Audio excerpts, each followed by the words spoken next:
Traditional strategies, they don't work anymore. AI is making decisions faster than we can understand them. Everyone's selling answers. Nobody has the truth. Disruption isn't coming. It's already here. Who's willing to cut through the bullshit? Outwired.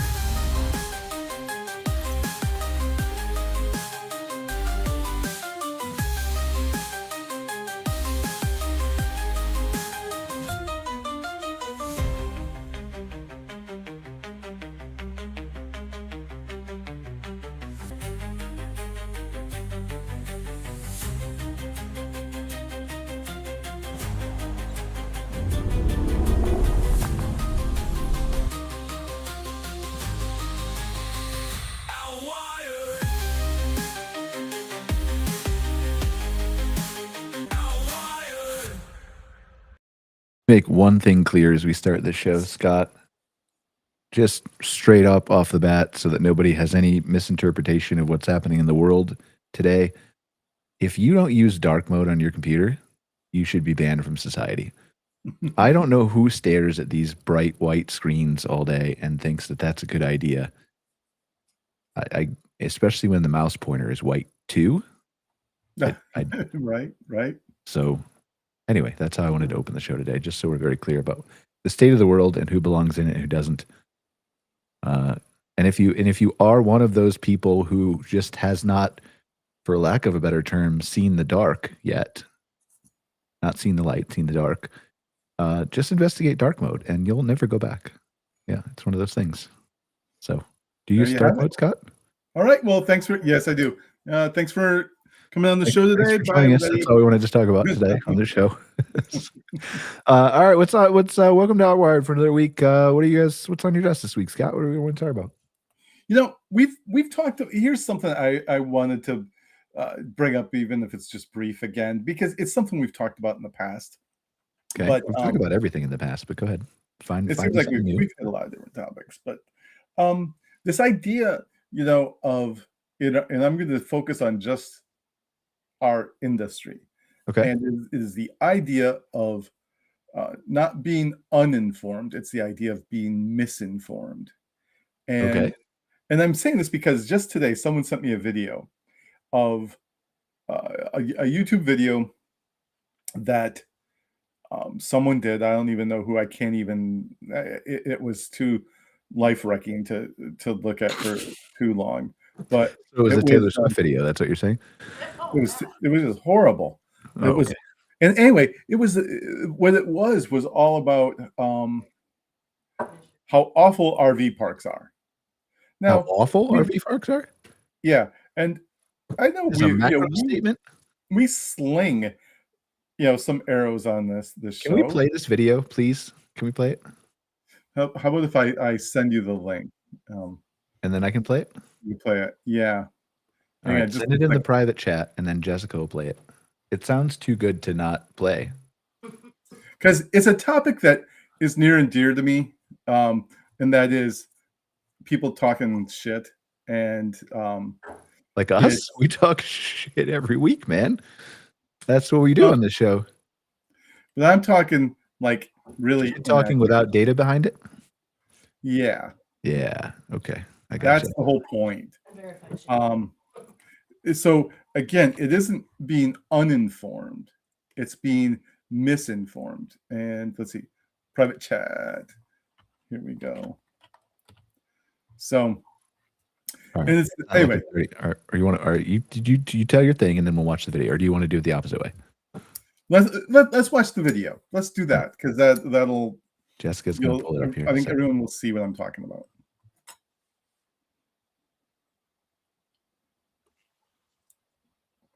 Oh, I already love the first frame. It's amazing. This is going to be great. We should just find one of these. We should commission someone to make one of these every week just so we have content for the show. All right. Campgrounds just aren't what they used to be. What was once a peaceful, affordable way to enjoy the outdoors has turned into a stressful, overpriced mess. Stop. We need to unpack this, Scott. We need to unpack this for a second. First, why is there two pools? Is this like are we going back to like, I don't know if I want to say make America great again, but are we going back to like the era where we have to have everybody segregated in different pools? Or, You know, I mean, this is probably an AI generated image, to be clear, right? it is. I'm almost positive it's AI. Yeah. Because I don't think there's a trailer named Hoofonerary. Is it an M? I still feel like even if that trailer brand exists, it probably doesn't have that bad of a logo painted on the side of it, where the N is a different font than everything else.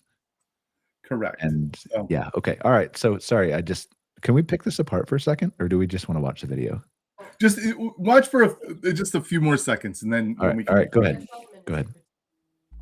You've got to book months in advance, pay resort-style prices, and hope the bathrooms aren't falling apart when you get there. And don't even get me started on the endless rows of long-term residents and the big corporations turning every park into a soulless money grab.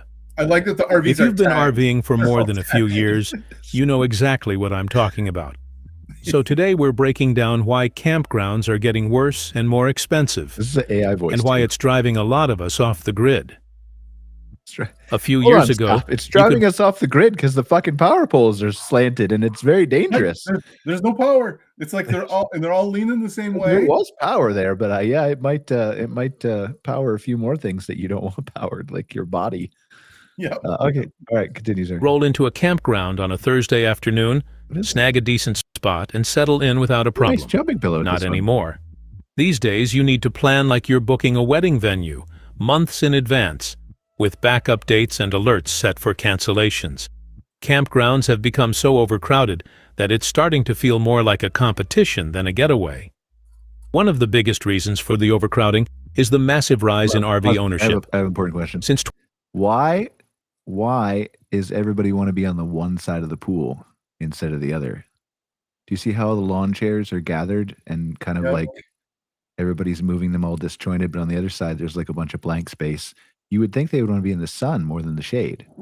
They're in the shaded area. They're northerners probably. Okay, sorry. These are the questions that I think. So go ahead. Sorry.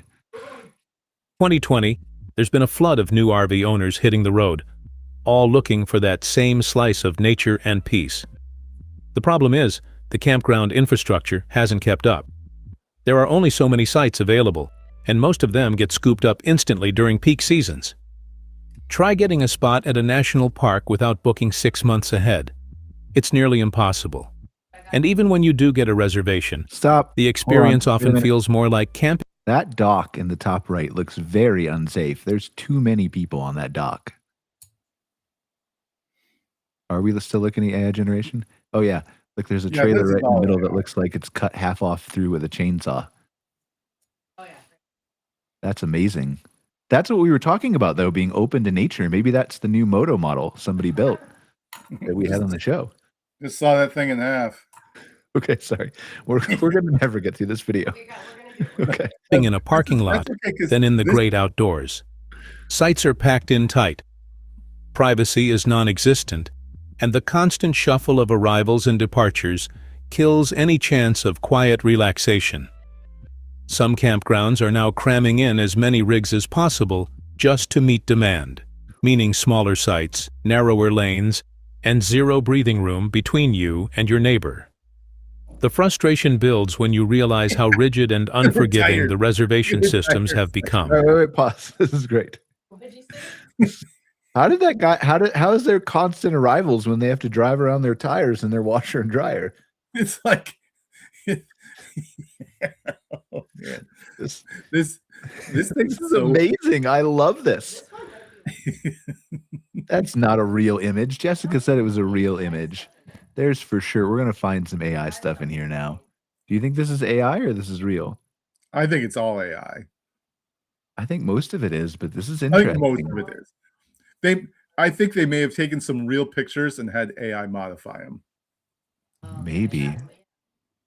I did that. Do you remember when I did that in the beginning when the Google Pixel thing came out? Did I show you that? It was before our show. when Google Pixel came out with that like circle thing you could draw on your phone and replace anything with it, I took a real Google photo of a pool and turned the water green and said, I think I did a webinar with the Canadian Camping and RV Council that said like how easy it was going to be for guests to like do shit like this and just upload it to Google and be like, that's what the pool looks like. All right, Jessica says we have to keep going. Many parks use automated online booking systems that lock you out unless you're sitting at your computer the moment they go live. And cancellations don't always open the site back up. Some systems hold them or charge so many fees that no shows are common, leaving spots empty that could have gone to someone else. Even state parks and lesser-known campgrounds are feeling the crunch. What used to be a backup plan is now booked up too, especially during holidays and weekends. Spontaneity is dead, and flexibility is now a luxury. For full-timers and long-distance travelers... Wait. Go back to the previous image. Hold on. Wait. Go back to the previous image. No. That has to be AI generated. There's no tank on the front of the RV. Yeah. Like, what's that? I've never seen an RV with a water or propane tank on the front of it where they drive, though. Have you seen that, Scott? That's got to be AI. Every single one of them has that. That means but they're the back ones, right? They're the back. They're not on the front with a window where you're driving. But not every single RV has that either. Look, every single RV in that picture has one. Yeah. That's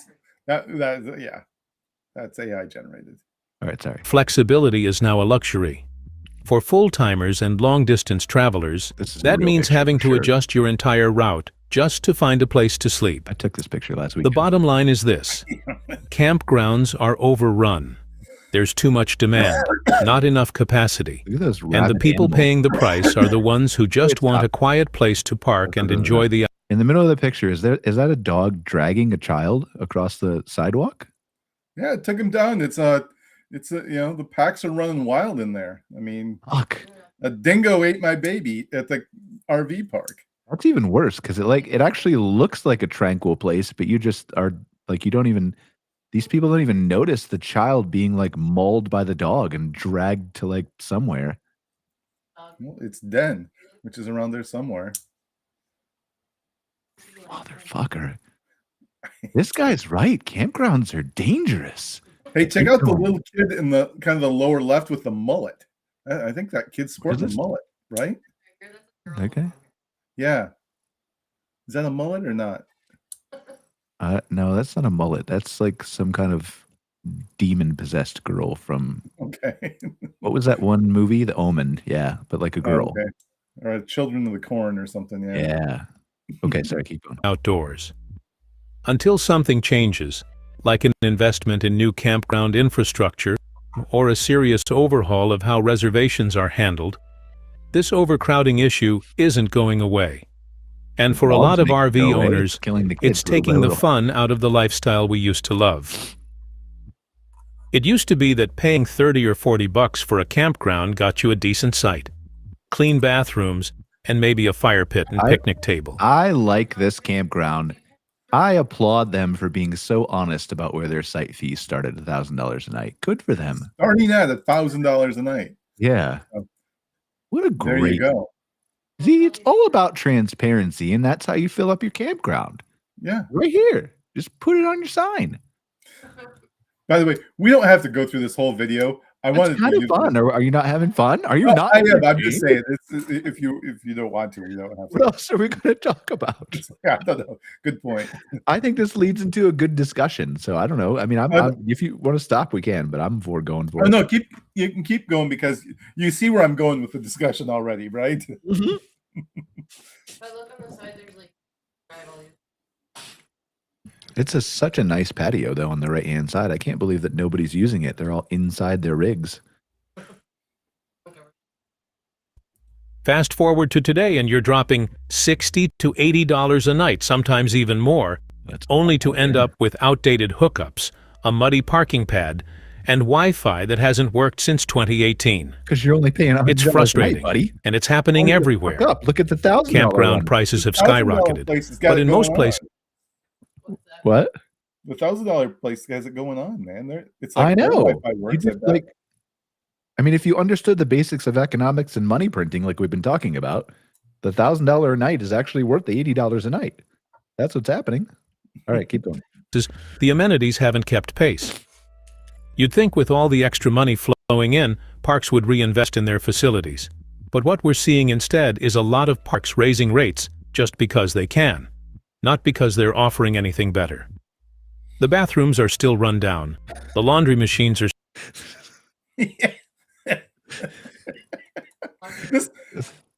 This is like a scene out of Mad Max. This in some way, some small tiny way, does have a measure of truth, in that people are calling everything a resort just because they want to call it that and label it. Like, again, it's not really like anywhere close to reality, but it's interesting to see the perspective of whoever this guy is. This is apocalyptic. Like, this is end of days here. After, like, this is all the you know, like I said, a scene out of Mad Max or something. And this, I mean, maybe, but also like I could see like driving through a park in Arizona or the Western Colorado that looks like maybe like not too far away from this.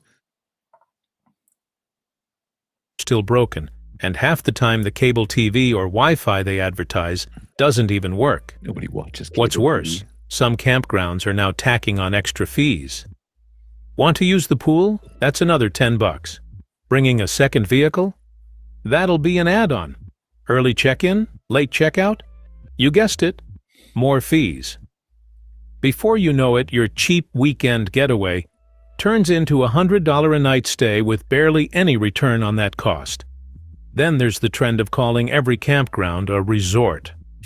Just because a park throws in a mini golf course or slaps a fresh coat of paint on the office doesn't make it a resort.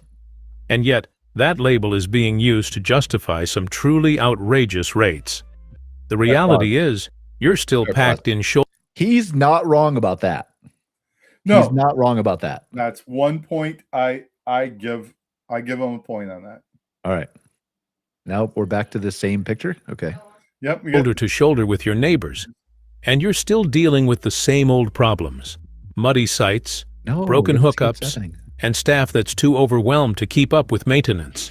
Meanwhile, corporate ownership is on the rise, and that's only made the pricing problem worse.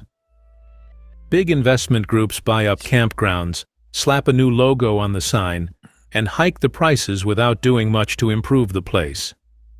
It's all about profit now, and customer experience is clearly taking a back seat. The sad truth is, paying more no longer means getting more. In fact, in many places, it means getting less. Less space, less privacy, and fewer working amenities.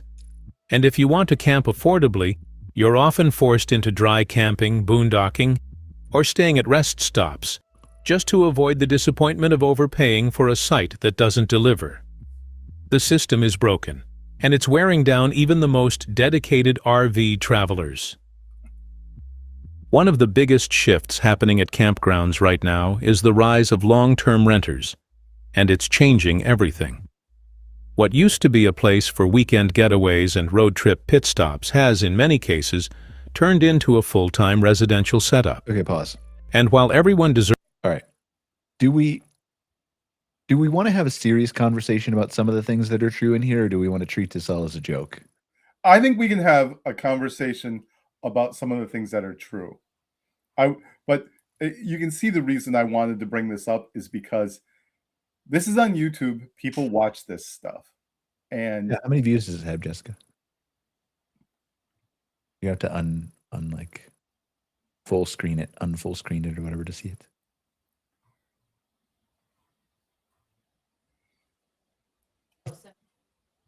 $742 views. That's it in 3 months. Okay. So. Well, that's good then. That's good. Yeah, I'm gonna contact the guy and tell him how to do SEO better.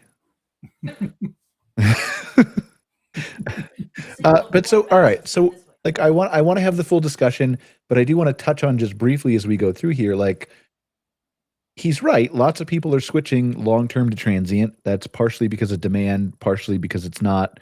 The economy's getting worse, right? But there's a whole cycle of like, the economy's getting worse, and people can't afford housing, and people need to go somewhere, and RV parks are taking advantage of it, which is a smart business decision, but also like sucks for these people. Who, right? Right. So, all right, let's just get through this. Deserves a place to stay. This shift is creating real challenges for short-term travelers looking for that traditional camping experience. Campgrounds across the country are reserving more and more sites for long-term tenants. It's fucking These are AI. folks You living couldn't in their come up with another RVs image? full-time, sometimes for months or even years at a time, and often staying in the same spot. For campground owners, it makes financial sense. Long-term renters provide steady income, and there's less turnover to manage. But for the average traveler, it means fewer available sites, stricter reservation systems, and a very different campground vibe. When a campground fills up with permanent or semi-permanent residents, it stops feeling like a campground. You start seeing makeshift porches, window AC units, tarps, and storage sheds surrounding RVs. Some areas turn into little neighborhoods, complete with barking dogs, junk piles, and way too many extension cords. And while plenty of long-term renters keep things clean and orderly, not all do, and that affects the overall experience for everyone else. Another issue is the social dynamic. Campgrounds used to be places where you'd meet fellow travelers, swap stories by the fire, and share travel tips. That's a lot harder when most of your neighbors are just trying to live their daily lives and don't have much interest in striking up conversations with weekend campers. Worse yet, some campgrounds have turned into unofficial trailer parks with nightly rates still listed, just to lure in short-term guests to fill the gaps. But those guests quickly realize the environment isn't built for vacationers anymore. It's tough to enjoy a relaxing weekend when you're surrounded by people running generators. Never leave. The sign is there to just get them in to feed the long-term people, and they never leave the park again. Full-time or working construction jobs out of their RVs. This isn't about gatekeeping. Full-time RV living is a reality for many people. But there's no denying that the growing number of long-term renters is crowding out short-term options, especially in affordable campgrounds. Until there's a better balance, many traditional RV owners are being left out in the cold, or worse, priced out completely. For decades, campgrounds were mostly owned by families, mom-and-pop operations where the owners lived on site, knew your name, and kept things personal. It's not real. That's changing fast. Resort. Big corporations are buying up more campgrounds than ever before, and the shift in ownership is turning many once charming parks into generic profit-driven operations. And honestly, it's sucking the soul out of the RV camping experience. The first thing you notice after a corporate takeover is the price jump. Kills me. It's the hyperbole that comes with this. It's sucking the soul. Sucking the soul out of it. It's like the Star Trek salt monster. It's I mean, I'm telling you, if we had unlimited money, we should just start like a soul sucking campground where like we could do all kinds of stuff, right? We could have a neighborhood that divides the Protestants and the Catholics, like Belfast. We could have like a random priest just walking around offering to give people exorcisms. Like we would sell out that park, Scott. Oh, like whatever the anti, I don't know, PC is, whatever that is, if you can come up with a reason that something is not PC, we will put it in our park and you will have it. We would sell out every night, and I bet you we could get $1,000 a night for it. $1,000 a night is starting at $1,000 a night. Yeah, so. Starting at, but the wait list is closed. Okay. Do you want to talk more about your soul sucking, or should we keep going? You can keep going. Okay. Rates go up, sometimes overnight, and so do the fees. Want to check in early? That'll cost you. Bringing a pet? Pay up. Firewood? It's 3 times what it used to be. It feels like every aspect of your stay is being monetized, and the customer service? Forget it. Did you You're no longer a guest. X is the guest. You're a transaction. The second thing to go is the personal touch. These parks used to be run by people who camped themselves, who took pride in maintaining the grounds and helping travelers. Now, they're staffed by rotating workers who follow corporate policies to the letter, but don't have the flexibility or local knowledge to help when something goes wrong. The charm, the friendliness, the human connection. There's a lot of workers at this property that seem to be helping people. Like there's a sidewalk sweeper, there's a park ranger that somehow wandered in here from the national park. There's a construction worker that's helping somebody put gas in their RV. I'm not sure what that is. I'm just saying there seems to be a lot of customer service at this park. It's working against him. All right. Action, it all disappears. Then there's the issue of uniformity. Big corporations want consistency. What do you think the park ranger is pointing and laughing at? I don't know, the RV with all the tires in front of it and the dryer out there. Good point. Yeah. Okay, sorry. So they gut the individuality out of every park they acquire. It's all the same branding, the same check-in process, the same bland resort signage. What used to be a unique stop along the road now feels like a carbon copy of the last 5 places you stayed. Even the sites themselves take a hit. Okay, pause. Many companies are packing in. Okay, let me ask you this. Because we've talked about this on the show multiple times. Is he really wrong that everything's a carbon fucking copy of everything else? Because I don't know that he is. There for sure are a lot of great micro resorts out there by large companies, management companies, right? There's a lot of really good people doing really good things.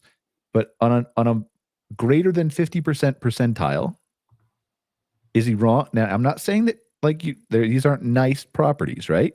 I'm not saying they're not well taken care of. I'm not saying people aren't considering adding really nice amenities and upgrading the parks and putting nice patios. I'm not saying I agree with what he's saying these are. But is he wrong that a lot of them are carbon copies? Because I think they are. Sure they are. I mean, now that doesn't mean that's bad, but right. Well, that's kind of what I was going to say. For sure. Like the design, the layout, it's done for efficiency in some cases. It's a lot of times it's done based on what, landscaping is there and the natural features and kind of the vision of the park owner as well. I mean, this here looks like a parking lot that was converted to an RV park, but they're not all like that. No. Oh, no. I'm not saying they are. I'm not even saying most of them are like this, right? But there is a lot of argument for the fact that we've talked about this over the last 40, 50 years. We've basically been building parking lots in the RV industry.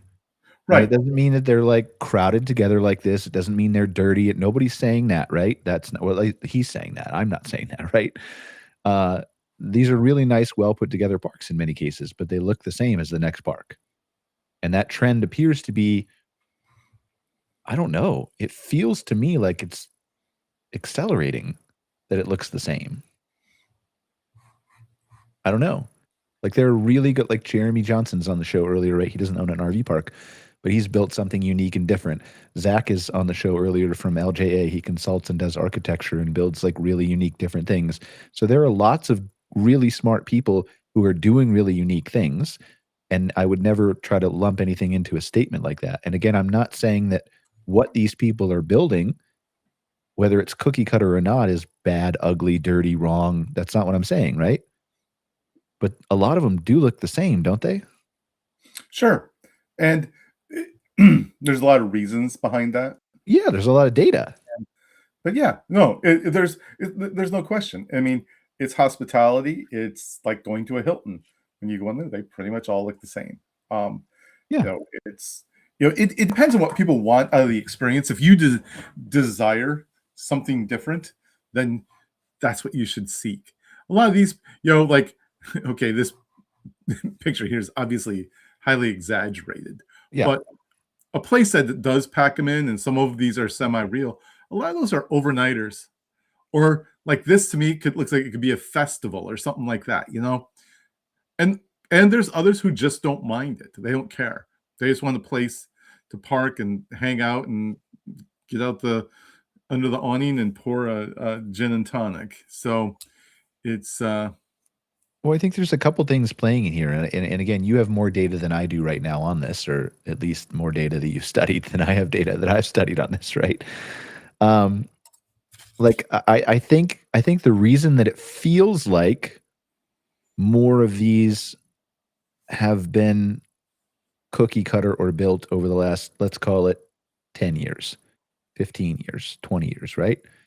Then maybe to this person, whoever he is, if he's even real, right? Mm-hmm. Is that in the beginning of the camping market, where, I mean, camping is the oldest way to travel, right? The beginning of the modern camping market, which what we could call 1950, 60, when KOA first was conceived-ish, somewhere around there? 1962. Okay, yeah. So like, let's call that, let's just, for the sake of argument, let's call that the beginning of the modern camping era, right? When that started, there was a lot of different campgrounds out there because everything was different. There was no standard, there was no real KOA franchise, there was no data, there was no guidelines, there was no studies, there was no anything, right? Everything was disjointed. And so if you were starting camping in the 50s, 60s, which many of the people who are boomers today were doing, my mom was born in 55, my dad was born in 56, right? So up through the 70s, 80s, and even into the 90s, like that's my experience. That was my remembrance when I was going camping when I was a kid, right? I was born in 82. So that's the way you remember camping. And then as you move forward and the world comes together more with the internet, people share ideas. They're in Facebook groups, they're on social media. You have KOA continuing to become a larger and larger presence. You have trade shows and people sharing ideas. And again, part of that is the big companies coming in and buying up properties and consolidating. But then you have more people who are sharing the same idea of like, it works to make the site straight and not angled at this way, and it works to have them spaced this far apart, and patios do this or don't do this, and miniature golf does this or doesn't do that. And there's a lot more copying going around, but it's copying of things that traditionally have worked for the audience that have traditionally camped, which is the boomers, right? Yep. So I say all this not because I'm implying that anybody is doing it wrong, right? I mean, some people are, right? But not this specific way. I'm just saying that he's not wrong and that it is cookie cutter, and there could sure as fuck be some more imagination out there. Doesn't mean that anybody's not doing it wrong who doesn't imagine, because if they've studied their audience, as many of these smart management groups do and these bigger corporations who are coming in, then they know that's what they want. And they're just delivering to what they want, which is correct the thing to do. It's easier to get financing for a place that's laid out like this than one that has bigger sites and you're going to charge a premium for. Yeah, because it's harder to prove the ROI and Mm-hmm. Okay. All right, sorry. In as many RVs as possible, reducing space between rigs, eliminating trees or shade to make room for more concrete pads, and focusing more on volume than experience. It's efficient, sure, but it's not enjoyable. At the end of the day, camping is supposed to be about slowing down, enjoying nature, and connecting with people. Corporate-run parks are eroding that spirit, turning a once relaxing escape into a sterile, overpriced hotel parking lot with hookups. The more campgrounds they buy, the more we lose what made this lifestyle special in the first place. One of the most frustrating parts of modern RV camping is how much you pay compared to what you actually get. And nowhere is that more obvious than when it comes to campground maintenance. Nightly rates have gone through the roof in recent years, talk about this, right? but the condition... So like, again, I feel like we have to say this, even though nobody really cares about this or wants to dive into this, or I don't know, has the patience to go through a thought exercise like this. But we do have to talk about how like inflation and printing of money, which many people don't understand, has led to like we increased the money supply of the currency of the United States dollar 30% from 2021 on, right? Really in like a year and a half. Which means that if you take, like, let's do this, quick calculation, because we know how terrible I am with calculations, even with AI. Remember that we never got back to that one episode where we were, right? Where we messed up the calculations and you were going to do that offline. So this same property at 100, obviously it's an AI generated image, right? This same property, if it was $150 a night, pre-2021, before they printed money, if it was $105 a night, would be making the exact same money. In other words, the value to the campground of $105 a night RV site that this might be in 2020 if they did in fact raise their rates to $150 a night, which seems astronomical to people, right? Which is where some of this idea is coming from, is actually the result of like the campground is not actually making a penny more. They're making the same amount of money on $150 as they are on $105 because they turned on the money printers and they devalued the currency for everybody. So I think that's a huge part of this. I think it has, like, I don't know that we're ever going to get people to fully understand that or accept it, but I don't know that you can blame the campground for that. I would agree with that too. And it's also part of, being placed into context with everything else. Like if you're already paying more for a lot of other stuff, and then you go there and your campground fee is more, it just compounds it. And because it is a higher dollar figure, typically, your accommodations is one of the most expensive parts of your trip, then all of a sudden it becomes a bigger deal. And it seems bigger than it actually is in some cases, I think. Well, but you're also seeing like the other problem is this guy keeps talking and keeps going back to corporations buying and trying to raise prices. Of course they are. And that's not just because they're trying to raise prices and make more money. It's because a lot of these companies are really smart people with revenue managers who are coming in here and looking at a park they're acquiring and saying like, well, the money printing was up 35%. And this park that was 105 in 2021 is 107 in 2026 that I just bought. But the electricity is up and the insurance is up and like the maintenance is up and wages are up and food is up and all the things are up, right? So like I've got to raise prices now to even pay my bills. And so then that huge jump all of a sudden overnight looks unreasonable to people coming from the outside. But the only way the only way that company would actually acquire that property and not go instantly underwater is to say this is the new floor. Right? Yep, absolutely. So I just think there's lots of stuff at play here that people don't understand. There's certainly stuff that I don't understand, right? But I think that needs to be said. So, sorry, go ahead. Conditions at many parks haven't improved one bit.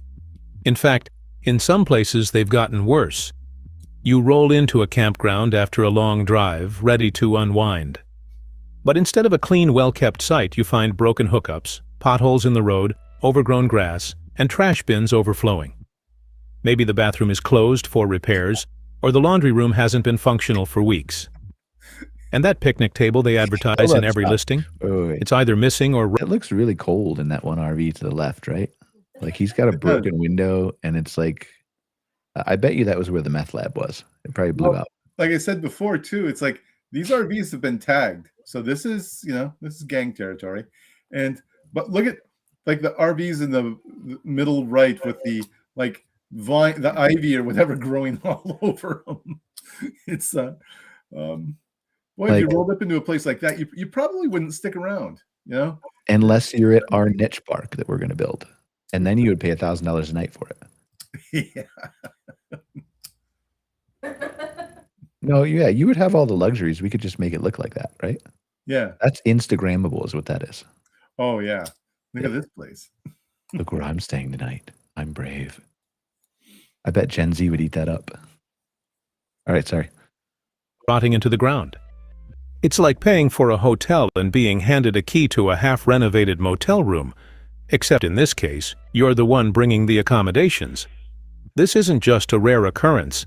It's becoming the norm in many campgrounds, especially those owned by larger corporations or overwhelmed by seasonal traffic.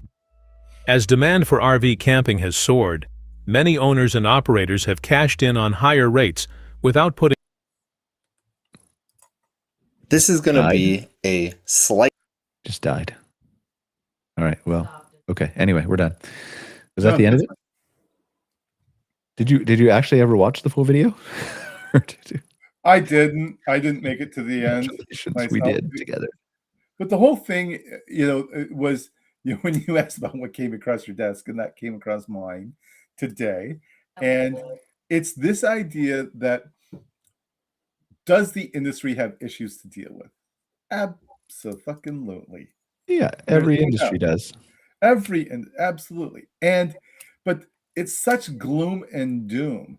And there's a lot of people out there within the industry that this is and I use this video as the example because it's pretty extreme, but there's other people putting out videos that have a much wider audience that are doing similar things. Yeah. Maybe not quite at this level, but it's still the same thing. Like they're talking about how, the decline of, campground quality and stuff like that. It's like in my work, I'm not seeing it.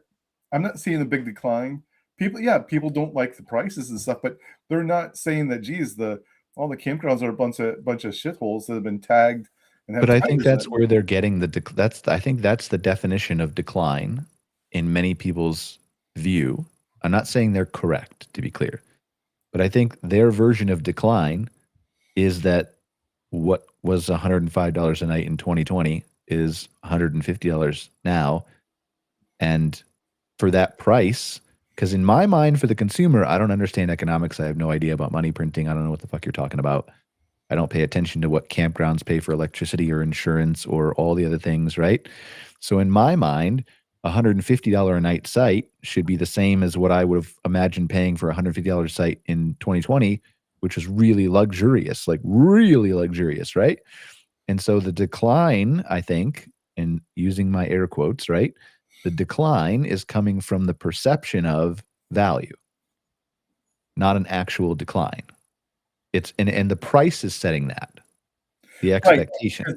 If the experience is exactly the same, but the price has gone up, then the perception is going to be that it declined.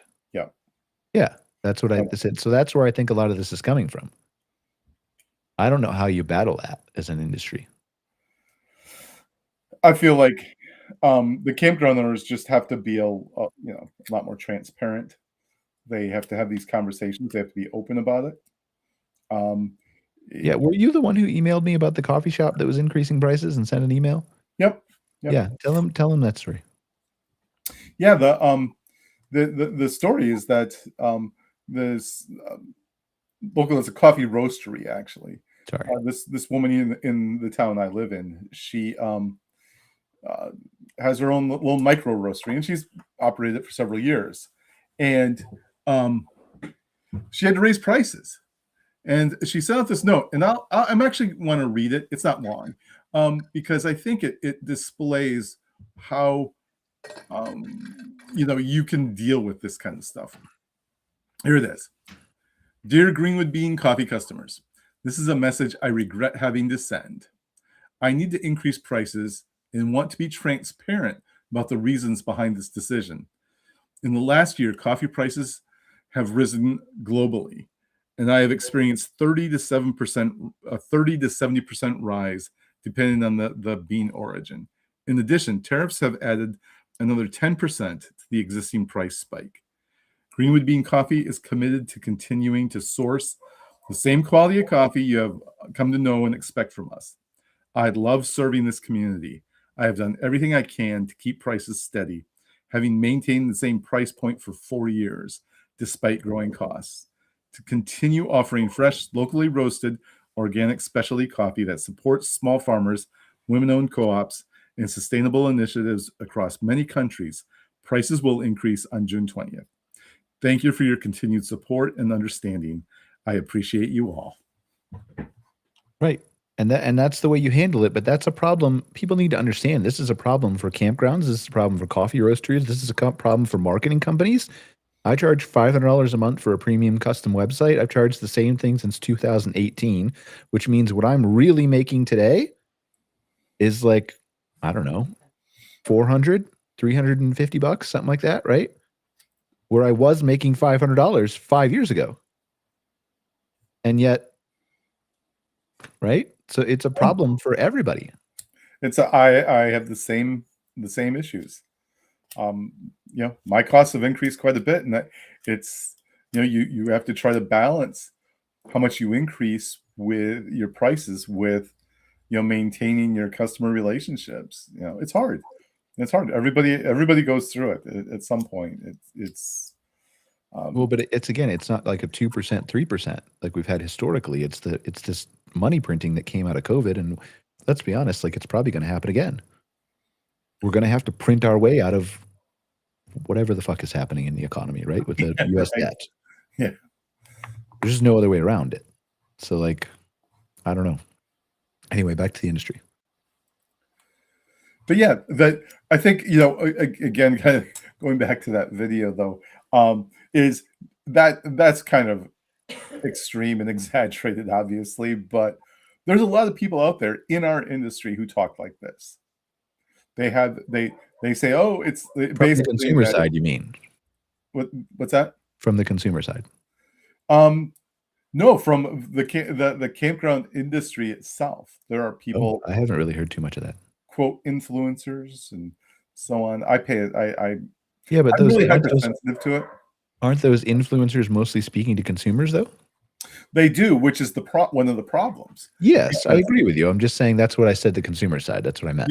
Yeah. You're right. You're correct. But so the consumer out there sees this. They see these videos, and then the next time they roll past the campground, and they're that's what they're going to look for. That's what's going to reinforce that with them. That's how they're going to view how pricing is. You know, they're going to say, well, I'm getting ripped off here. The price went up, because it's already set in their mind. This kind of talk, this kind of misinformation changes the dialogue. It changes people's expectations. And if you're a campground owner, this is the kind of thing that, in my opinion, you have to be out there and be a loud voice too. And you have to influence the influencers. If someone says that campground quality has declined, I think you need to challenge them on it. It's like, tell me, show me your data that says that campground quality has declined, because I don't see it personally, and I measure this shit all the time. So value has declined. The value, that's not the campground's fault. Right, has declined. More so in glamping, by the way, than in camping. But that's a different conversation. Okay. But yeah, sure, it has, because, you know, for all these reasons that we've been talking about. But again, as a campground owner, you have your collective voice has the ability to help combat some of this misinformation. I would, if I had any influence, I'd say I'd start appearing on shows. I'd start calling people. I'd get on the Facebook pages where people are having, you know, bitch fests about this kind of stuff, and I would interject. I mean, the problem is what do you say, right? So like, let's say I want to go, and I don't want to do this, right? Just to be clear. Let's say I want to go to battle on behalf of the industry, right? And I want to be somebody who goes into one of those Facebook groups and tries to battle. Like, as soon as you open your mouth, what are you going to say? Because you can't say the truth, because the truth is what we just talked about. And everybody would just be like, ha, ha, ha, ha, that's no fucking way. What are you talking about? The Fed and the economy. These guys, and then they'll just go off on a diatribe and you'll get buried by people, right? Because nobody wants to really look into the truth and understand it, because it's too hard to comprehend. So what is your actual defense other than the answer is being proactive, like the woman at the coffee roastery was, right? Correct. The answer is doing that.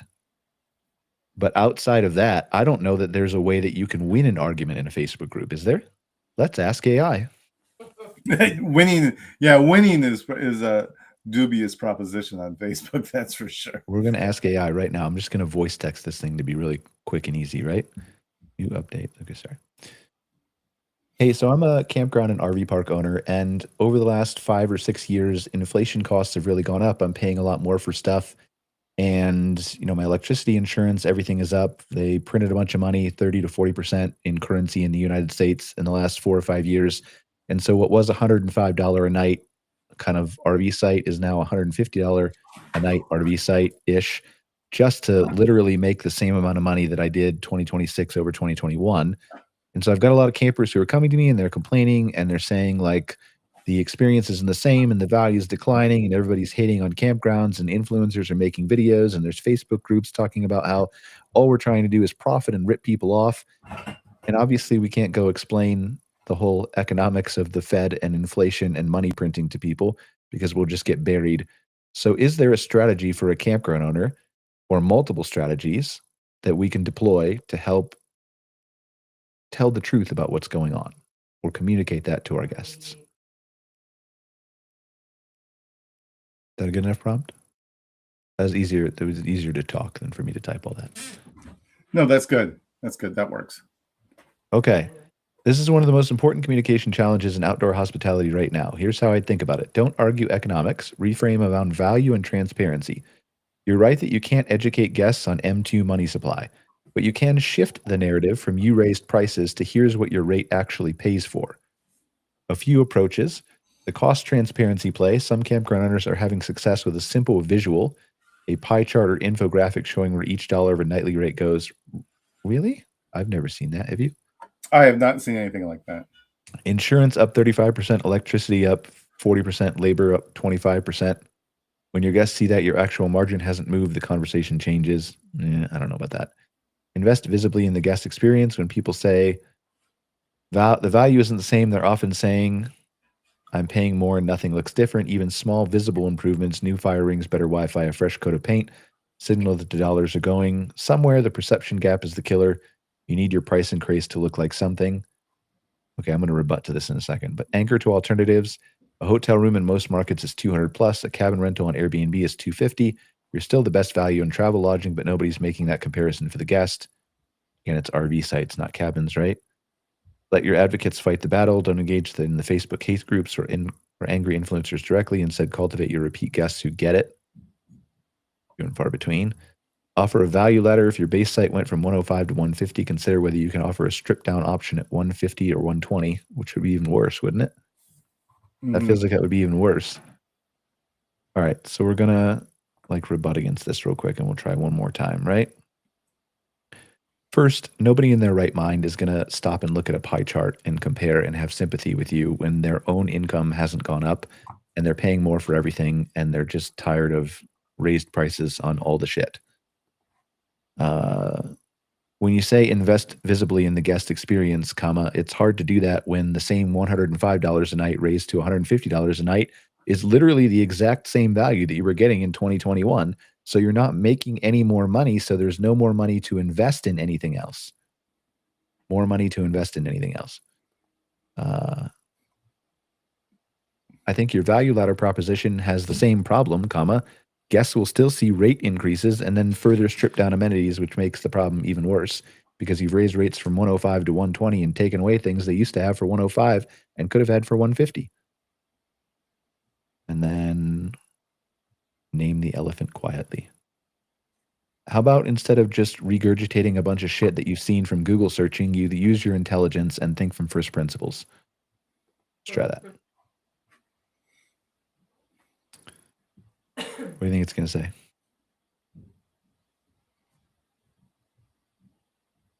You don't know, Scott?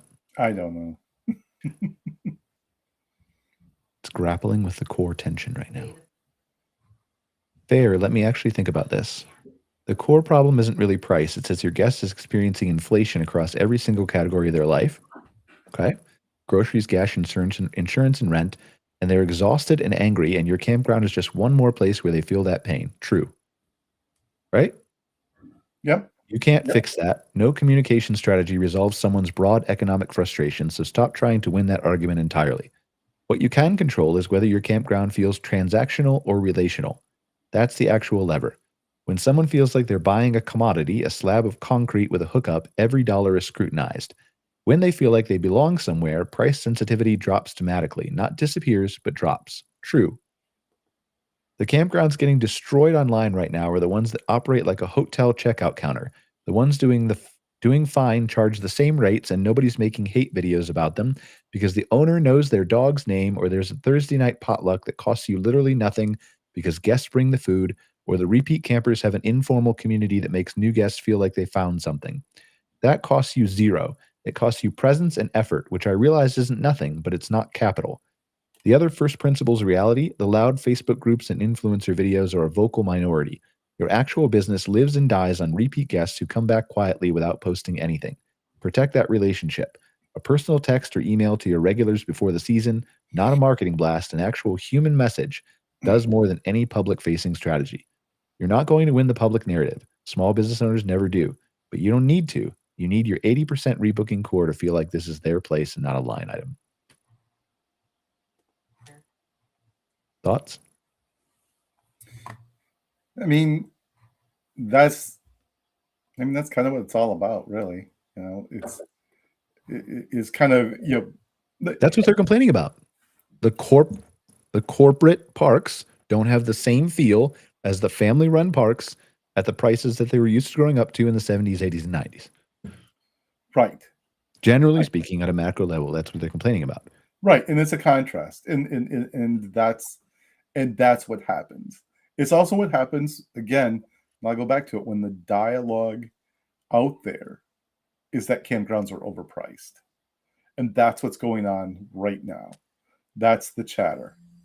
People are talking about overpriced parks, and we know that a lot of campgrounds did not raise rates when they should have.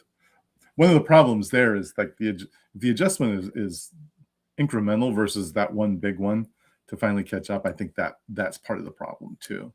Well, yeah, I mean, sometimes that can be avoided, sometimes it can't. When you print money at 30%, you can't really avoid that, right? Right. But right. Generally, you could have spread it out over a couple of years. It would have made it a little bit better. And so that's what my argument is the corporate parks are coming in and they're looking at this and seeing you didn't raise your rates over 5-6 years. And let's be honest, like not all the corporate perks understand the money printing and inflation either. I'm not saying nobody does, right? But I know 5 or 6 economics professors who don't understand the whole thing, right? It's not their field of expertise. Right. So like and then they're coming in and they're just doing the math on here's all my expenses are, right? I have to charge this much to get by or to make a profit or to make this park worth buying. And that's where you're seeing all the rate increases come in. But they're catching up because the mom and pop people that they purchased it from didn't do shit for 5 years or 10 years or 20 years. Right. Or raised it $1 a year or whatever, right? So I don't know. There's no clean answer to it, but it's not them. I feel like there are instances for sure, small pockets of people who are trying to perhaps price gouge, right? But far and away, I think there's probably 90 to 95% of people, whether they're small family owned or corporate run or franchises or whatever else, that are just trying to do a mathematical calculation and run an actual viable business. Right. Yeah. And that probably captures the vast majority of all the campground owners out there. Mm-hmm. They don't want to do this. It's not greed. It's not anything like that. It's the market. It's where we are.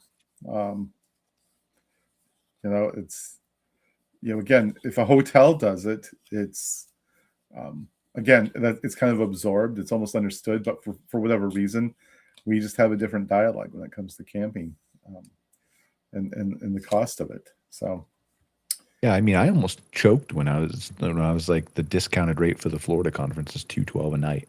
What are you talking about? What? At the hotel for the Florida Association? Mm-hmm. Like, that's your discounted negotiated rate is $212? I don't know. I mean, I guess I don't stay in enough hotels anymore, but whatever. Is that not expensive? That feels expensive to me. I mean, honestly, that's not that expensive right now. Not for a major market. I guess I need to get out more. Yeah, or less because it's expensive. Yeah. Also true. All right. So that was what was on your desk. Do you have any thoughts about generally how we? Well, I knew you talked a little bit about it, but what's the approach? To me, I wish I had a better answer. I truly do. The idea, though, from my perspective as someone who works with data, is that to me the data speaks for itself. One, like in that video, they talked extensively about overcrowding. Overcrowding is not a problem right now. No, where visitation is down, there's sites available. The industry has inventory of sites. There's a lot of sites. That is not the problem that we're dealing with. It's, of course, you're always going to run into issues finding a site on peak areas, and if you want to go stay at a place adjacent to Yellowstone, that stupid program has created an influx of people What are you talking about? They don't want to see the national park. They're all nature lovers, Scott. They think all the cowboys out there are throwing people off cliffs and stuff. So, and all the women. Do we know that they're not doing that? Well, that's one of their secrets, I guess. You can't tell anyone. I'm just saying, we can't make a quantitative argument without data. Yeah. Or is it qualitative? I don't know. Anyway. That would be, but there could be, maybe people are just launching themselves off cliffs out there. I don't know. But the idea is, these are popular destinations, and you're gonna have to make reservations further out, like you always have.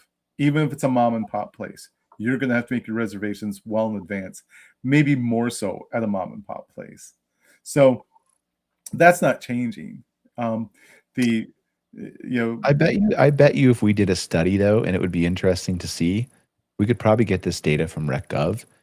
I bet you that the overpopulation of some of these public parks is being exacerbated by the price difference that's ever growing, because the federal government often doesn't have to raise rates to pay bills like private campgrounds do. They can operate at a loss.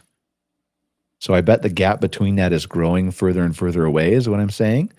And then because of the unaffordability of RV sites compared to where they were 5 years ago, because people have had to raise rates, blah, blah, blah, blah, blah, right? Generally at a macro level, I think that's driving more people to public parks, which is causing the booking window and even some of the smaller parks probably to go out quite a bit further than it was. Right. And that's always existed. It's going to continue to exist. I mean, it's the way things are. But overall, there's good inventory. There's availability at a lot of places.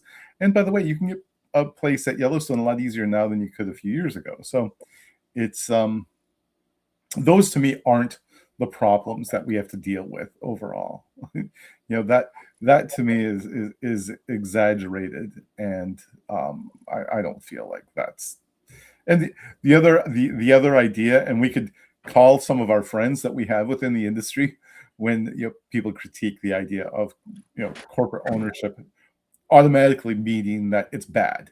Like it's automatically going to be a bad stay because it's a corporate owned place. I mean, sure, there's going to be some things, maybe it feels a little less personal, maybe not, but most of the places are still individually owned and operated.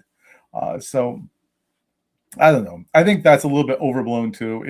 It's kind of that anti, corporate attitude too that comes out of there. There's a lot to the conversation that could apply, but we don't need to talk about how all these negative things that aren't really issues, because the data says otherwise.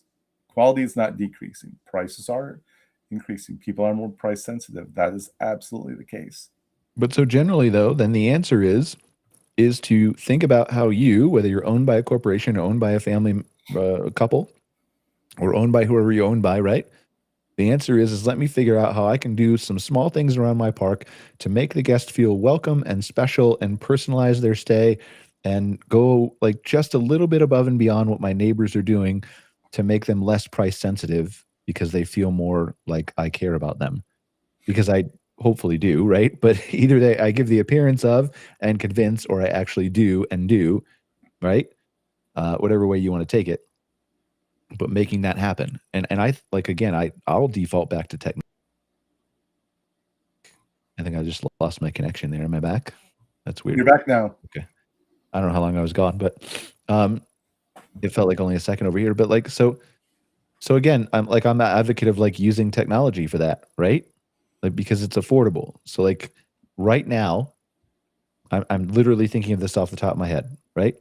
Right now, we are collecting analytics on people and data who book reservations through certain reservation systems, right? In other words, you make a booking through a CampSpot or NewBook or ResNexus or Camp Life or RMS or whoever you are, right? You make that booking, we get certain amounts of data from you that we can take and put wherever we want, either through CampSpot, NewBook, or RMS system themselves, or through their e-commerce tracking. We get your address, maybe your name, your phone number, whatever else they send in that data layer, right? So then it's very easy to take that information and then put it into some kind of automation and just like literally, I don't know, automate the printing of like a sticker for a cookie that welcomes their dog with a biscuit, or right? Do you see, like, this is not a big gap to what you have to do to impress people, or print out a roster, or have an automation deliver an email with a roster that you can print out and write the names on the chalkboard. Welcome Dan, welcome Sally, welcome whatever, right? It's not that difficult to do that stuff. No, you're 100% correct. There are some little things that you can do to communicate with people that, you know, the value, that you appreciate them, that you know, that the hospitality is still there. And, you know, to kind of come full circle, I asked Michelle, the woman from the coffee roastery, how her business was impacted and whether people complained about the price increase. She said she had one complaint, and it was simply because someone went to her shop and bought a bag of coffee, and it was more expensive there than it was at the local grocery store, because the local grocery store hadn't changed their prices yet. That was it. And she said, and I asked her about the growth, and she said her business, since she increased prices, actually increased. So, you know, it can work. That's a pretty simplistic example, but it's very clear, you know, that, you know, there are things you can do. And I like the idea that you were talking about of providing that little bit of the personal touch, you know, something that, you know, shows people you appreciate them and you understand where they're coming from. I mean, even something as simple like, somebody was talking about this on the Fireside Chat show earlier. I can't remember who it was. Might have been Jeremy Johnson. I can't remember. But like, it wasn't my idea, is the point, right? But this is an automation, right? So I guess CampSpot released a feature that I haven't read about that does like license plate scanning. So like license plate scanning equals reservation name equals like little message to the front desk person. Hey, Sally just pulled in. They open the door. Hey, Sally, how you doing? Right? Okay. In 10 seconds. Well, how did you know my name? That little bit of personalization, right? Just changes everything about that stay from the first moment they contact you. So there's just, again, I'm not saying, I don't think CampSpot has that out of the box, by the way, right? But maybe they do. I don't know. But that's a very quick, easy way to just floor somebody and change the whole perception of their stay before it even begins. Yep. I like that, actually. So, all right. You had other things on your list that we wanted to talk about, right? So I had Claude do a deep dive that I haven't actually read. What did I do here? All right. So I just literally typed in your whole thing that you sent me in ClickUp, which was sort of verbatim, but like, with only a few weeks until Memorial Day, maybe we should start talking about what campgrounds can do between now and then. Realistically, to gain some traction for this year. Do they try to get early season, offer more promotions, promote later in the season? With water shortages already out west, I haven't heard about that. So I want to talk about that. But I've been buried in other stuff. What can those parks do? How can parks in the East capitalize on this? No, not sharing my screen yet. What messaging will resonate with guests whose heads are ready to explode, like mine? We are heading toward an election in November, et cetera, et cetera. What's the impact of that? And we've always talked about uncertainty with elections and things like that. How can we give people a reprieve? So I had Claude go out and you can share it now. I had Claude go out and do a bunch of research on this. It searched for 11 minutes. It says the campground operator's playbook for a turbulent summer. But before we go through this, tell me what your thinking is on some of this. Scott. On which part? Like on which part? Well, all the things you wanted to talk about generally. Where do you want to like? Oh. What's your? Let's start with Memorial Day. Let's start with Memorial Day. Yeah, with Memorial Day, I mean, to me, I'd like, you know, I'm just really curious, where people are at, because that's just around the corner. I mean, we're 6 weeks out, and you know, in do the we US, anticipate that being different? Like, regardless of whether we have an up or down camping season, which nobody knows yet, do we anticipate Memorial Day not selling out? I think Memorial Day will still be strong. I do. Yeah, I agree too. Even with, you know, all the turmoil and everything, I think that it's going to be kind of our litmus test for the year to see just how good will it be. Like I think it'll be good, but is it going to be record breaking? Is it going to be kind of what it was last year? Or are we going to it's going to really tell us a lot about where people's heads are at. I think heading into the season. It's so I'd be interested to know what bookings are like from one of the booking places that could tell us much more clearly exactly what it's like right now compared to last year. But I also do feel like there's gonna be a lot of last minute decisions going on, and I do think I personally think it'll be a good weekend for us. I wonder if I actually have that data while we do this. I'm going to ask it to do a query, and then we'll go through this. So what are some ways you think people can prepare for having a good Memorial Day? Or do you think we're all set and we just need to coast? I don't think they should coast. That's the one thing I think would be important to do. I would hedge my bet. I would, look, if you're an individual campground, look at where your bookings are personally at this point compared to last year. And then I would start, thinking about, bolstering, your reservations by, doing some really good outbound communications, by, talking about, things like much more subtly than I'm going to say it, but like, it's a great time to relax and come out and, kind of have a little bit of an escape. Flip back off, Jessica, for now. Not to me. Nobody wants to see just me. Okay, so I'm going to run a little bit of data on here, and I'll tell you what I have for Memorial Day. I don't know if I have anything. I'm just going to run this in the database real quick and see. Give me a second. What do you think sold out data is for Memorial Day? Because it was interesting. I saw RoverPass released a study. I didn't read the study.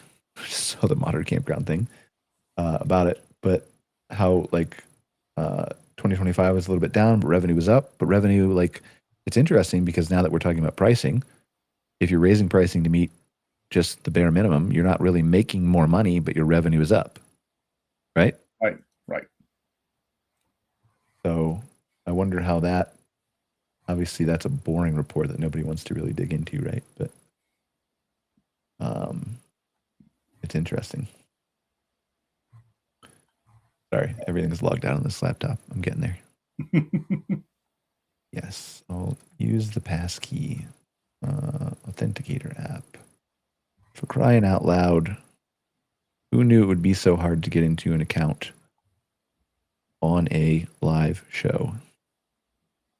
Tell us a joke, Scott. Jessica said, tell us a joke. I feel like telling jokes is a lost art. I don't have it.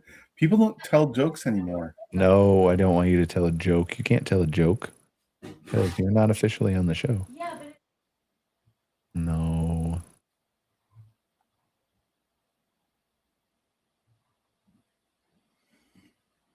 I think you should be able to tell a joke. Fine, tell a joke. No, just is it like is it work safe? Okay, just tell it. And then as long as it's PC safe or work safe, we don't ever say anything that's not work safe on the show. So Okay, so the joke is, what does a Tennessee tornado and a Mississippi divorce have in common? Do you know, Scott? I don't know the answer to that. No? Well, someone's going to lose a trailer. So it made you laugh, so it worked. I like it. No, I like it. I like it.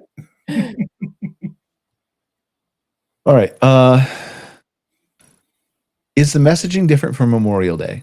So I'm trying to still pull up this query, but is the messaging different from Memorial Day given what's going on in the world? I think so.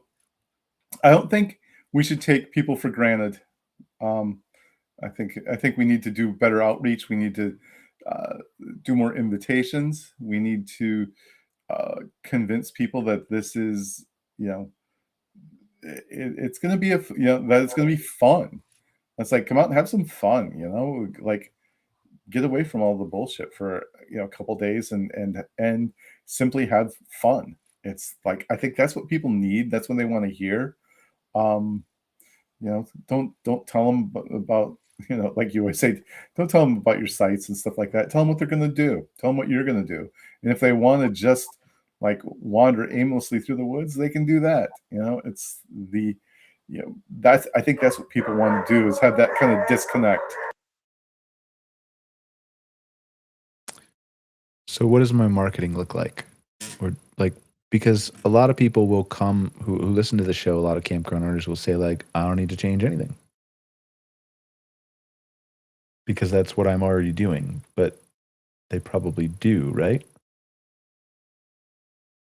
Yeah, I think right now is a great time to be proactive and to reach out to people, start that conversation, because even if your message is initially about Memorial Day weekend, you might end up having a conversation with people about, what about the rest of the summer? What are you going to do? Stop by. We have other things going on throughout the summer. Use that communication opportunity to talk more about what it is you're doing, what you're offering, and how it's going to benefit them. It's like, that's what it's all about. How can they benefit from staying there? And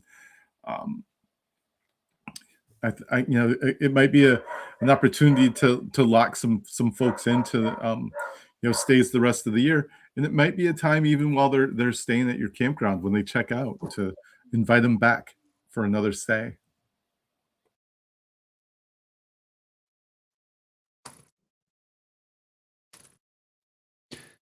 All right, I'm not finding Memorial Day availability.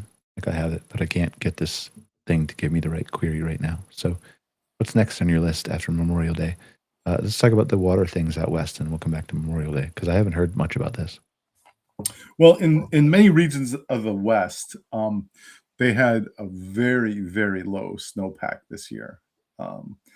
Places like Colorado, the mountains of Utah, and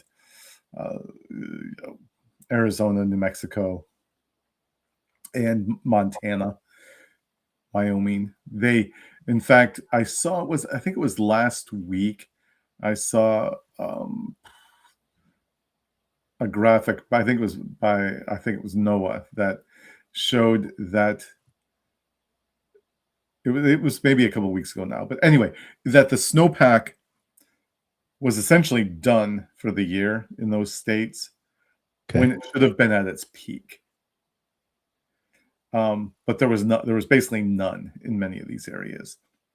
So what's happened, and some of this is anecdotal, but some of it isn't, that in many areas out west right now, they're already issuing water conservation notices. Okay. So essentially what that means is, if you have water conservation notices coming out in March, April, that by August it's going to be really dry.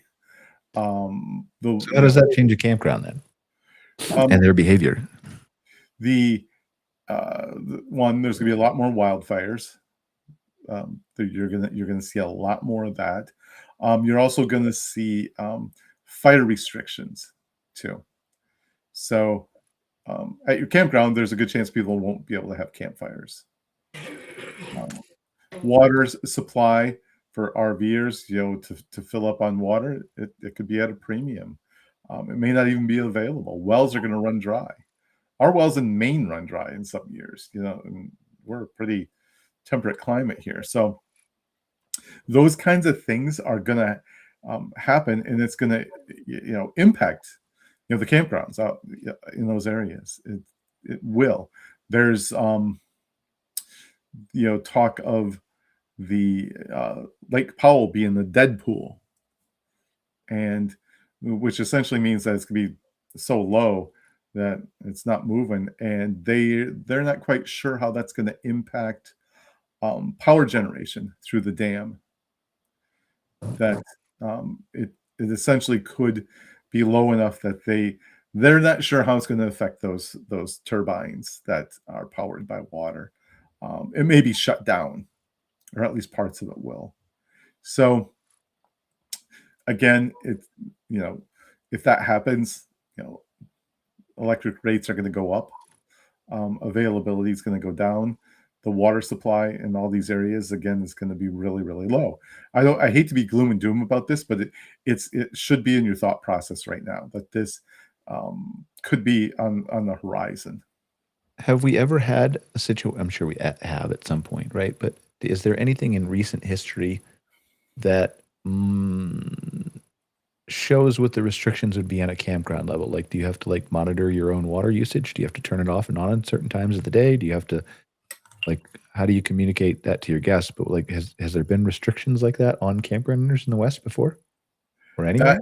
I don't have an answer to that. Do you think it will rise to that level? I would say that the potential is there. I mean, if Lake Powell essentially is a dead pool, then that affects every place south of Lake Powell and as well as Las Vegas. It affects all of them. But it will be like, I don't know what exactly at the campground level, but for example, Las Vegas, they'll have water restrictions, and they'll have the water monitors out there. Like you can't wash your car. But that's easier than changing all operations, right? Right. So, and it may be just cutting back, and maybe there will be a bunch of rain this spring that'll help make up for it. But it's going to be, I think it's going to be a tough year for some, for people out west.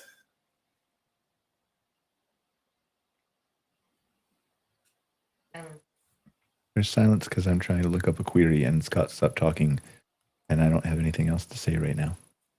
But I would do is, if I was a campground owner out west, what I would do is I'd start talking to your local officials, to talk to your municipalities and where your water's coming from.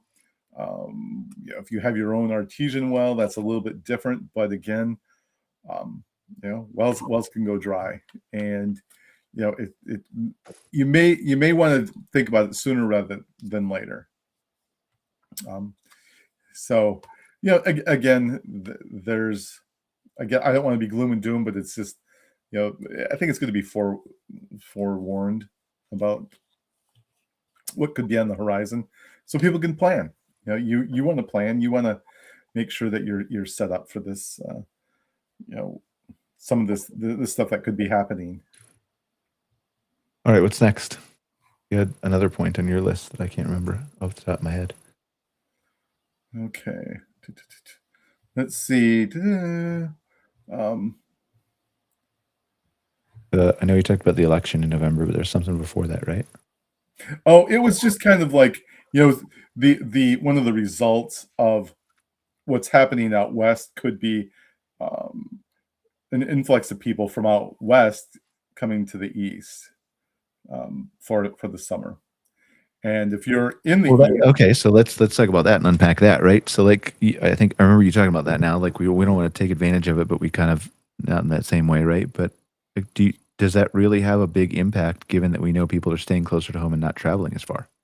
And that could be the dynamic that blows that idea up. But by the same token, if people really want to take a vacation, if they really want to get away, and they may come out here, they may flood into places like Maine, and we saw that happen this winter with skiing and snowboarding. A lot of the places here in Maine, as well as especially Vermont, because Vermont had like the most snow in the country this year, and a lot of people from out west came out here to ski, which is highly unusual because people out west hate skiing in the east, but they did this year. So we've already kind of seen that, but that's skiing and snowboarding vacations.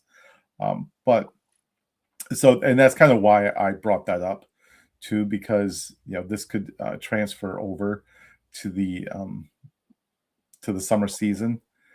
And I'm not saying it'll be huge, but if you're a campground owner in the East, Northeast, I'd be on the lookout for that, especially, if you're trying to make up for the loss of our Canadian friends in the summer And our months. Canadian friends aren't giving any indication they're coming back yet, right? We haven't really checked in Oh on no, that. it's in fact it looks like this is a long-term thing. So Do we no, have any recent data? Because we probably should check in on that at some point. I completely forgot about it. it's what we're looking at is a pretty high net loss of Canadian tourism again this year. So More than we had this year?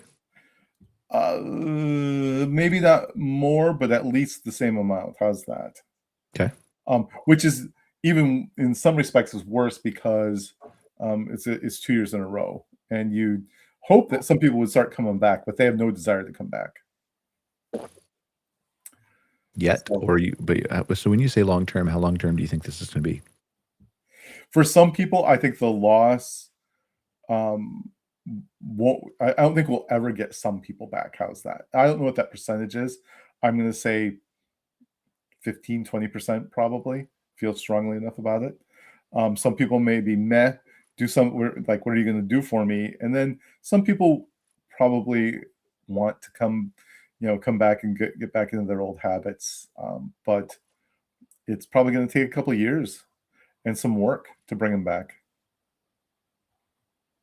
And do you think they come back without the current issues that are making them perhaps stay away change? Because I think we have more headwinds coming up, right? Like, I don't want to dive into macroeconomics and politics and all the things in here, right? But we do have this trade agreement negotiation that's coming up between the two countries that's supposed to start sometime this summer. Does that, I mean, obviously depending on how that goes, but we all are anticipating perhaps it won't be the smoothest process in the entire world.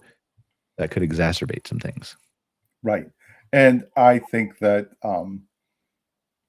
I don't think the situation is going to improve, and that will continue to keep people away. I do believe that probably most of the people who are staying away are already, it's already there. I don't think that, I don't think we're going to, more people are going to peel off necessarily. But it's not going to resolve itself anytime soon. I don't see any relief anytime soon. Maybe next year. And, again, I don't want to get too political, but potentially, and this was my last point, was the election coming up this year. Depending on what happens within that election, next year could look a lot different.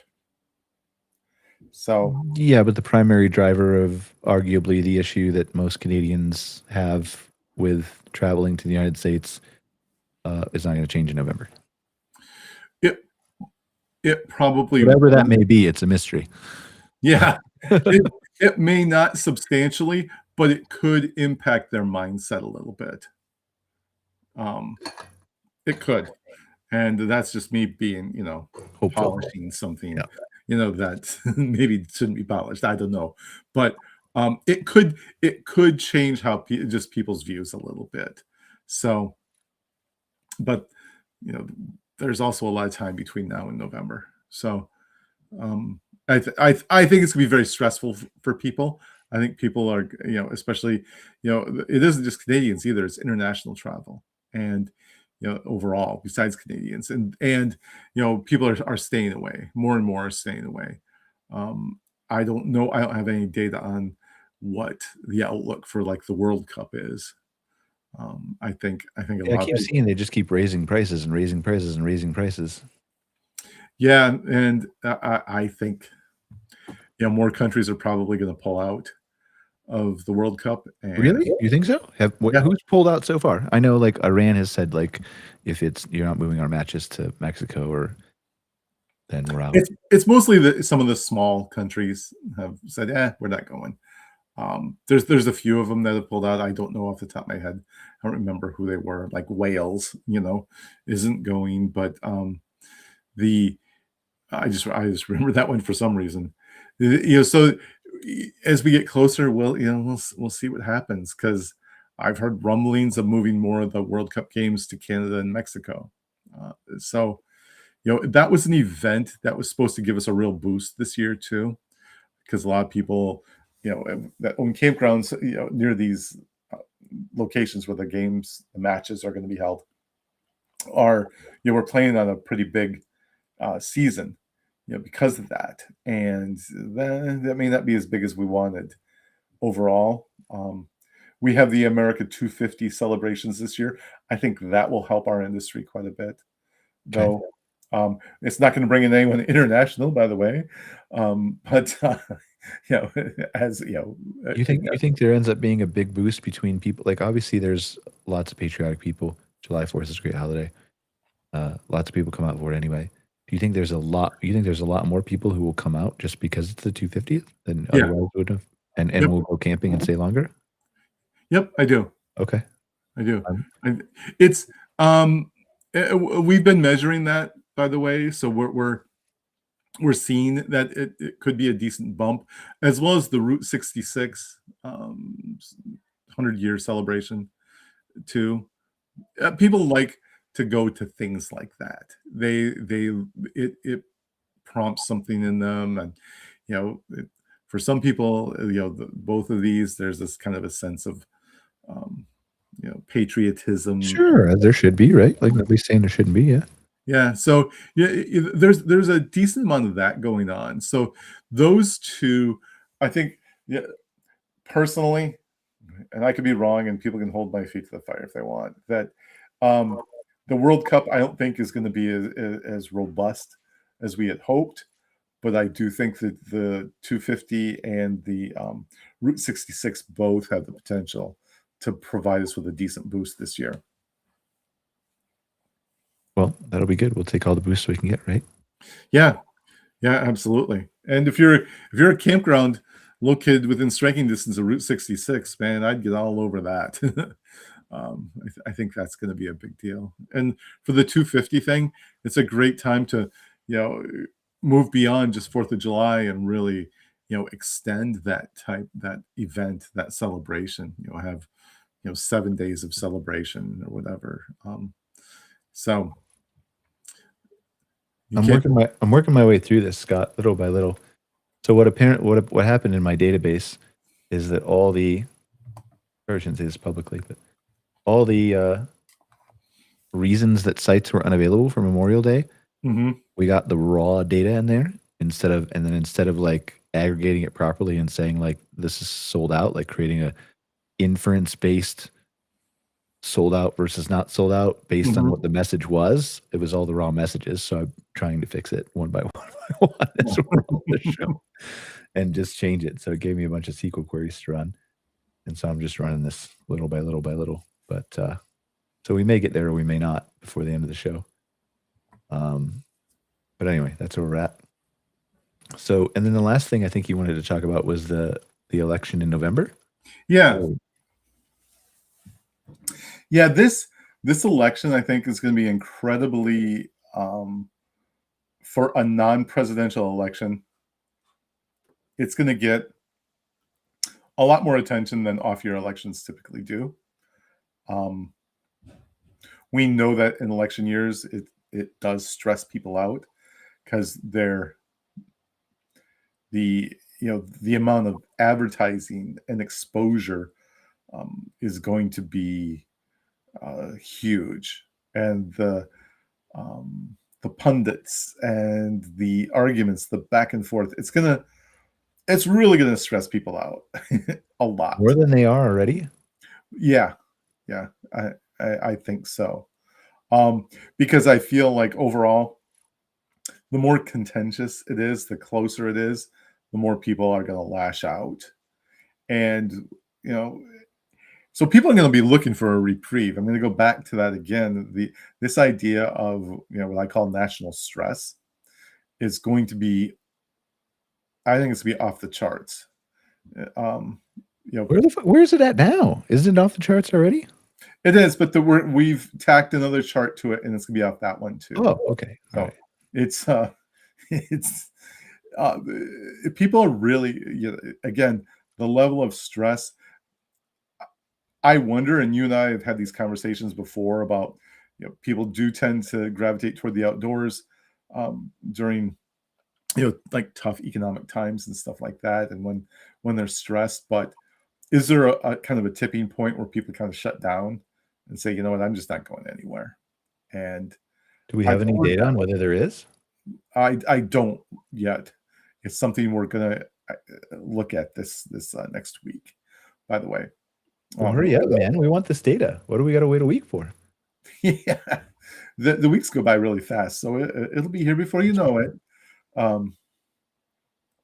We just got past the Easter egg hunt, so we need to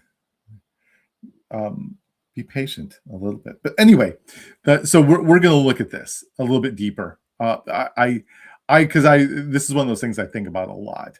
Like, what is that tipping point, if there is one, where people are just like, it's like the woods aren't going to do it. I'm shutting down. I'm going to stay home, and I'm going to binge watch repeats of Breaking Bad and call it. So that to me is a possibility, but I don't know where that is, and it may not even be real, but I kind of feel like it might be. So we need to figure out where people are at, where their heads are at right now, and I think this next week will be a good time to measure that as well, because of everything that's going on in the world, in this country, and the look ahead for the next few months. And then the last thing I think you talked about was the messaging for people, right? Was in an era of uncertainty, and we've had a lot of it in the beginning of this year, right?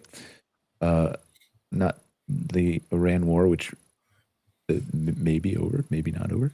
Nobody knows. We don't know. Does anyone know? But that in the economy and the gas prices and all the other things that have continued to be uncertain. So we've talked about this a little bit before, but you wanted to talk about like the messaging of what, like, because it is important. What we offer is a respite, right? Except for the one park in the video that we watched earlier. Besides that one, we offer a respite. So again, that messaging, what is that messaging to people, and how does it target them differently? I think the messaging has to surround the idea that this is, when we talked about this on Fireside Chats last week, that the idea that we're offering therapy. Yeah, whatever. It's therapeutic to be outside, to be in the outdoors. That studies have shown that. I mean, academics have done research on this, and it's true, and it happens. Doctors prescribe people to spend time outdoors, literally. So it's real. It works, and I think if you're a campground owner, the idea of what you have, and we've talked about this all the time on here about your story. What's your campground story that fits with that mindset of certain people who want to really, really kick back and relax, and maybe just not do anything. And the other side of that could be a challenge for some places, and that is the desire of people to blow off steam. Like one of those rage rooms? Yeah. But what you could have are people that want to come out and really light it up. And I know a campground here in Maine that had this issue. And it was interesting that they dealt with it. But it was at a time when one of the shipbuilding plants was in the middle of a strike. And so all the workers decided to go out camping to the campground that was nearby. And their campground had typically catered to a kind of upper middle class clientele, especially in the summertime. And these guys, these iron workers, showed up, and they just lit it up. They were partying, they were blowing off steam, and the other guests didn't like it. And so they figured out a solution. They worked with people. They segregated their campground to iron workers over here, everybody else over here. Tried to implement some better rules, but they had to deal with it because it was a real thing. These people came there to blow off steam, and I would say campgrounds might run into this a bit. Maybe not in big groups like that, but you're probably going to run into it. You're probably going to run into people who are stressed out, people who probably drink too much and get a little bit out of control. You're probably going to run into stuff like that. But is that different than anything that's happened in the past? Because we do have, you're just saying it'll be in larger numbers, probably. I think it'll just be in larger numbers. Yeah, those are all issues campground owners have had to deal with. But just to be prepared that it could happen at higher levels. And as you're doing your marketing, to keep that in mind too. Like, what kind of environment are you promoting? Are you trying to, bring people in? It's if you have a place, and I know there's a campground, I think it's in Oregon or someplace that caters to like off-roaders. It's the Oregon Dunes KOA. Is it? Okay. Yeah. Right. Instead of like dune stuff, we used to do marketing for them years ago. Well, we responded to their reviews anyway. Right. And so a place like that, and I'm just going to use it as an example. I don't know this for certain, but it's like, I think they tell people up front, like, they have a giant pop-up. Yeah, they have a giant pop-up on their that's how I remember it. There's a giant, or was a giant pop-up. I don't know if it still exists on KOA. Like, we are dirty, dusty for off-riders. That's who right. we're for. Exactly. And that's cool. People know. It's like, and that people know. Again, I think that's a great idea, because those people who want to blow off steam to go out and do that kind of stuff, it's like they know. And the people who don't want to do that, they're forewarned. It's like, don't come here, because it's gonna be loud, it's gonna be noisy, it's gonna be dirty. And there's nothing, either way, there's nothing wrong with it as long as people know. But to be prepared for that, and again, decide what it is that you want, the environment to be at your campground. But either way, keep in mind that there's two kinds of people out there. One side is the person who wants to go, do yoga in the woods and breathe, and the other person who wants to light it up and party with their friends. And there's no middle ground. That's all there is. I don't think there's middle ground. I don't think there is either. There is obviously. It's the middle ground people are, might spend a little time doing a little bit of each, but just to understand that that's people's mindsets, and that's the stress, and everybody's going to feel it to a degree. I don't think that there are too many people who are exempt from it. At least feeling that at some level. So, I think just understanding that, helps you position your campground, your facility, and what you provide, and that opportunity for people to have something different. Again, to be the anti-hotel, to be the anti-Airbnb. Those themes, because you're better off if you want to blow off steam, either the whole time you're there or just maybe have one night of it. You're better off doing that at a campground than you are an Airbnb or a hotel. Because at a campground, you might have someone come over and remind you, it's like, hey, keep it down. At a hotel or Airbnb, you're probably going to end up paying more or getting arrested. So,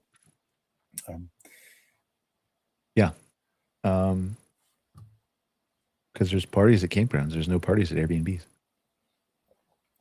No. Here's the interesting thing. Do you allow people, as a campground owner, right? You don't really want the party people. You don't want the drunks. You don't want the loud people. You don't want, generally speaking, right?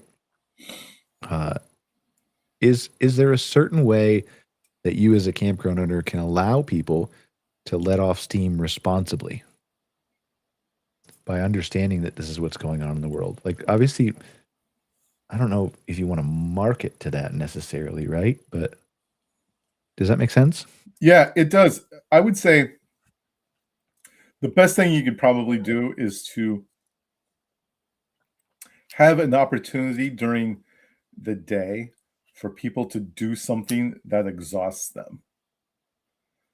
If they truly want to blow off steam, that there's a way they can do that. Some kind of activity, whether it's some, a long hike, mixed stuff, a long paddle, a long day of, being on the water, or even fishing. It's like there's a lot you could do to get people out there, get their minds maybe, in a different state. But I think to try to get them to be as active as possible during the day and doing something, again, that's going to tire them out. so that the evening rolls around, they have a couple beers, and they fall asleep by the fire. That would be your goal, I would think. I think idleness is. Are you still there? Yeah, I'm here. Okay, you went away for a second. Oh, I don't know what's wrong with the internet. It's flashed twice. It flashed during Fireside Chats for a second too. But if there's too much idleness and you feel like and I think as a campground owner, this would be when you and your staff kind of get a feel for what's going on, get a feel for where your guests' heads are at. Because you may feel the need to head some of it off a little bit, and just understand that. Again, maybe try to get them involved in something, because again, if they're too idle, that's when all that energy builds up, mental, physical, and that's when you can run into some rowdiness later at night. I'm almost there. I just want the number that it's based off of.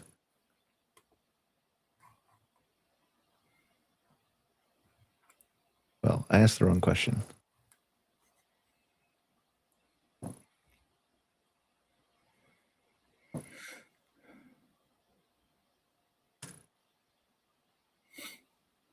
Got this like super long conversation going on Claude, so it's like it's thinking and then taking a bunch of stuff and then whatever else. Come on, answer me. I don't have time for you. All right, this is the moment of truth. If this doesn't work, then we're just never going to find out until next week anyway. Yeah.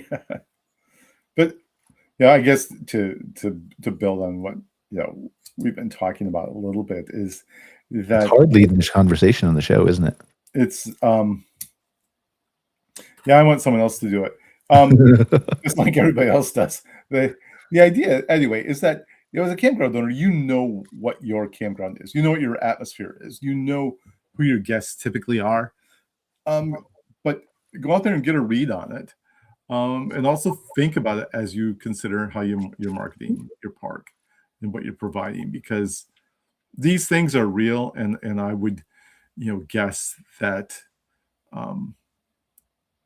every park owner has experienced that at some level or another. But again, the potential for it to be a much bigger problem exists. And again, it's just like the water shortage out west. Be prepared. Just be prepared for it. You may have to beef up staffing overnight more than you had originally planned. But also to head off problems before they really get going. Again, if you're a family campground, a lot of kids and stuff like that, understand your mix. Understand where you're placing people on the campground too. All right, are you ready for this? Let's do it. All right, for those of you who stuck with us through all of Scott's brilliant leadership of the podcast while Brian frantically typed queries into his database, this is still a work in progress. We have nearly 9,000 campgrounds tracked. So this is not glamping resorts or hotels or anything like that, right? It's just campgrounds, public and private, nearly 9,000 parks, over 3,500 public campgrounds are 65% sold out for Memorial Day at an average of $35 a night. Thoughts on that first before we go? The rate seems low. That's an average of $35 a night across all the parks. I don't know what to say. I mean, we're still gathering data, right? But that's what it is so far. Okay. I mean, it probably includes tent sites and all that stuff too, right? So, like some of the tent sites we were looking at on RecGov is like $10 a night, $15 a night, right? The state national parks, their rates are much lower. Yeah. Okay. Yeah. All right, so that's just public campgrounds.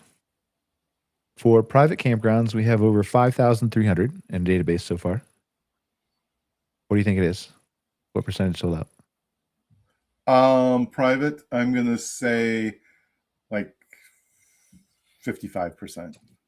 40%. Oof, okay. 40% sold out so far at $114 a night average.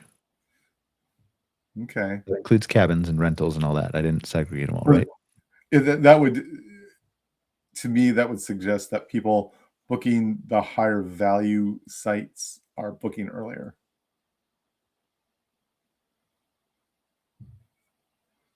You think a large chunk of that 40% is the cabin rentals and glamping? Yeah. Okay. We'll have to dig up some data on that. Remind me on our call. Yeah, I think that would be good because I'm just theorizing, obviously, but it seems a little bit higher than. Yeah. Well, I mean, I can easily write a query to exclude all that. I just can't write it in 10 seconds on the show, right? Right. But that's interesting data for sure. And there's a couple sources, like we have more parks. There's a couple sources. I think we have like 2,000 or 3,000 more parks that for some reason it told me we're not tracking sold out status correctly. So I got to fix that. And then we also, like, that doesn't include, like I said, the individual glamping resorts, or like it doesn't include the like Airbnbs or mom and pop stuff. That's just private campgrounds versus public campgrounds. Mm-hmm. So I don't know. It's like nobody has the state except the reservation systems, and they're limited in what they have for just their clientele, right? Right. So there's nothing year over year. But I guess, like, when would you put out, like, when should we share that data? That's not like a report. That's like a LinkedIn message, right? This is what we're tracking so far. Yeah. Yep. Okay. Any final thoughts? No. I think I enjoyed going through that video because it illustrates very clearly what, again, even though it was extreme in some respects, there are a lot of people who talk like that in our industry, and I hear it all the time. That one just consolidated a lot of it, and I would say in that video we watched, probably 75% of the stuff in there was bullshit. 25% was worth discussing. At least. At least. I was being generous, but yeah. And that's what we've talked about on here repeatedly ad nauseum, that really call people out on their sources. I know there's one guy out there who's saying everything I have is sourced, and then he doesn't provide any sources of information. What are your sources? It's like, it's sourced. It's like, I'm a reporter and everything is sourced. And it's like, who's your source? Your friends? It's like you walk around the park and ask people. Can't you know what I mean? Sources, like, man, this is like Watergate. It's like anyway. And here's, as Denise would call it, there's a lot of man drama out there. And that's what we hear a lot of, because it does seem to be a lot of dudes saying this, older men who talk about it's the end of days in terms of RV parks. The decline in quality is quality Armageddon. It's like, it's not like that. Yeah, we have problems. We have issues we have to fix, but it's not. I mean, who's that guy like 10 years ago wrote about the death spiral of the industry? And it's Greg Gerber. Is that who it was? Yeah, RV industry daily, RV daily report. Yeah, it's like, it's not a death spiral. It's like, anyway. But that's what a lot of people talked about. But that's my final thought, because it's like, let's actually measure stuff, but let's figure out how to solve problems too. I think solving problems is the most important thing to consider. I mean, I'm trying to get to it, Scott. Like, we're measuring things. My final thought is like, holy shit, I didn't realize I had as much data as I thought I did. Because that's crazy. Like, the amount of things that we could report on that we're just sitting on. Yeah, let's do it. Just like, that doesn't even need a report. That just needs I got to fix the other sources first. That just needs like a LinkedIn post that 6 people will like and nobody will pay attention to. That's all right. Whatever. Those 6 people will appreciate it. Yeah. All right. Thanks for joining us another episode of Outwired. One day we'll get back to, AI news, but nothing's happening. Just, it's all fine. Bye. See you later. The Deadpool.